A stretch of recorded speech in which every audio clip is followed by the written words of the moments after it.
Со настап на етногрупата Љубојна на плоштадот Ангел Винички во Виница во петокот заврши програмата за одбележување на празникот на градот Павловден. Виничани имаа можност да уживаат во музичкиот настап што го понудија музичарите од етносоставот.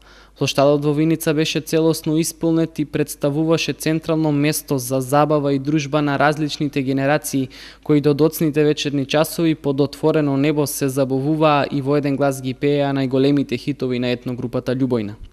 Настанот го збогатија и виничките угостители кои имаа поставено штандови со пиво и скара, кои за љубителите на овој вид задоволства представуваше вистинско уживање. На покана на градоначалникот на Виница Ивица Димитров, на настанот присуствуваше и министерот за земјоделство Љупчо Николовски, како и градоначалници од соседните општини, кои заедно меѓу граѓаните го проследија ова културно збиднување. Настанот беше под покровителство на општина Виница, а спаѓа во рамки на одбележување на програмата по повод празникот на градот Павловден.